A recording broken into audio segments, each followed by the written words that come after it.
phone not connected.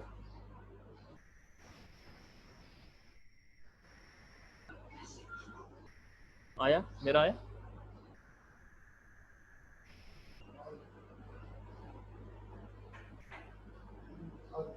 10 physics हाँ मेरा ही है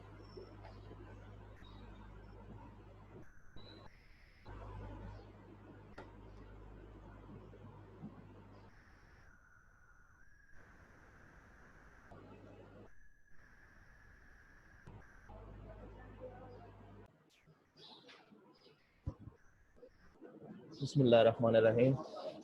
Let's start with this physics lecture.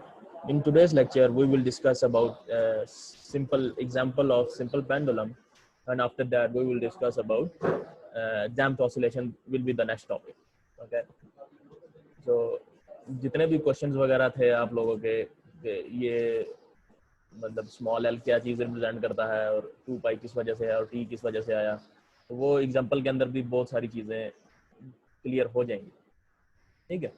अभी आप बेशक बुक्स भी खोल लीजिए साथ में, 10th की फिजिक्स फर्स्ट चैप्टर है और गालबन शुरू के पेजेस हैं. तो फर्स्ट न्यूमेरिकल है बिल्कुल 10.1. देखो बोलता है find the time period and the frequency of a simple pendulum 1 metre long, length उसकी 1 मीटर दे दी है, at a location where g is equal to 10 metre per second square. g 10 metre per second square आपका earth पे ही होता है. ठीक है, मतलब अर्थ सरफेस पे होता है. अगर अर्थ से ऊपर जाएंगे तो चेंज हो जाती है, अर्थ से नीचे जाएंगे तब भी चेंज हो जाती है. ठीक है. अब देखें अगर मैं यहाँ पर पेन लेकर आ सकूँ यहाँ. अच्छा, अब this is time period. Time period is represented by capital T. This is frequency. Frequency is represented by capital F. Okay. Now this time period is reciprocal of frequency, or the frequency is the reciprocal of time period, right? The equation becomes like this: 1 over f. यहाँ पे f is equal to 1 by t. It means that अगर हमने कोई भी value find कर ली है या time period या फिर फ्रीक्वेंसी, तो हम उसका रेसिप्रोकल लेकर दूसरी वैल्यू इजीली फाइंड कर सकते हैं. ठीक है.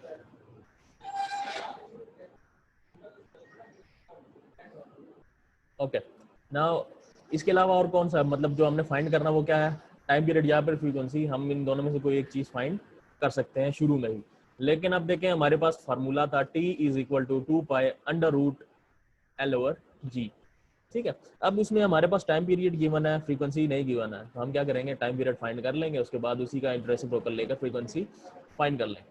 Now apart from that which data is available, 1 metre long, that is small L. Now g given है. Now 2 pi is a constant which will be given in our formula. Now we can find easily t, the time period, we can find that easily. ठीक है. चले next. अब देखिए solution given हमारे पास क्या है, length is equal to 1 metre, g is equal to 10 metre per second square. Formula आपका था यहाँ पर, फार्मूला आपका ये गिवन है, ये आपको याद होना चाहिए. 10th की बुक के अंदर बहुत ही कम फार्मूले हैं. ठीक है. और 9th की निस्बत बहुत ज़्यादा कम है. ठीक है. और न्यूमेरिकल्स भी बहुत ज़्यादा कम है. ठीक है. कुल मिला के 50 से भी कम होंगे पूरी बुक के अंदर. ठीक है. तो ये आप लोगों को बिल्कुल फिंगर टिप्स के ऊपर याद होने चाहिए. कुछ ही इसकी बड़ी इजी सी ये वाली इक्वेशन है. ठीक है. जिस तरह हमने समझाया था आपको शुरू में कि time period is directly proportional to the length but is inversely proportional to the value of G. ठीक है. But with the diminishing values, यानी कि अंडर रूट आप लेंगे, इससे ये होगा कि लेंथ को आप डबल कर देंगे लेकिन उसकी वैल्यू इतनी ज़्यादा डबल नहीं होगी, थोड़ी सी परसेंटेज वाइज बढ़ेगी. या फिर अंडर रूट की जो प्रोपोर्शन है, प्रोपोर्शनलिटी अंडर रूट की बढ़ेगी. ठीक है.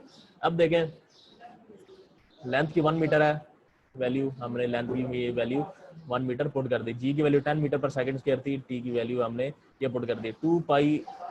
This is a constant, 2 as it is यहाँ पर आ चुका है. पाई की वैल्यू आपको पता 3.14 है या फिर 22 डिवाइडेड बाय 7 है. ठीक है.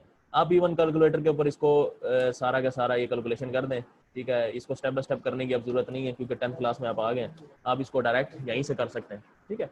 बस ये आप डाटा इसके अंदर आप शो कर दें कि भाई मैंने ये वाला डाटा यहाँ पर डाला है, उसके बाद डायरेक्ट आप कैलकुलेशन कर दीजिए, तो उसके अंदर कोई नंबर वगैरह कटेंगे नहीं, ठीक है। आंसर उसका आ गया 1.99 सेकेंड, ठीक है।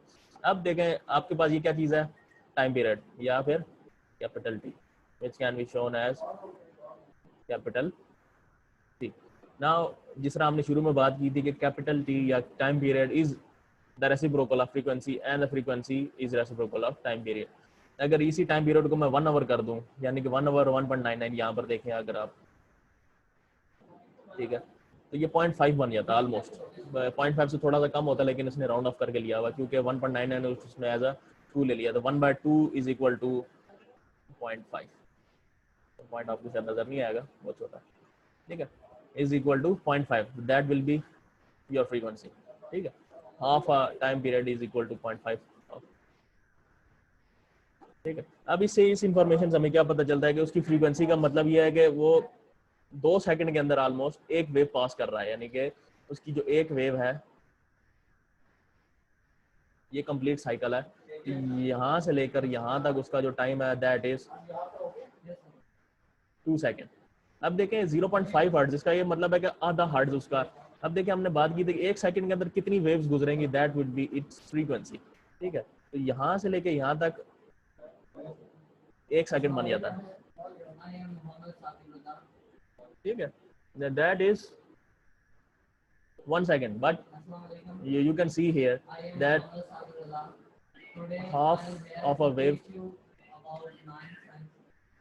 now we can see that in 1 second only half a wave has passed, ठीक है। जब half a wave pass, half को हम क्या बोलते हैं, 0.5 या 1/2, that is the frequency, ठीक है। ये इधर से शो भी हो जाता है ग्राफ के जरिए, तो इतना इसमें ज़्यादा मुश्किल नहीं है।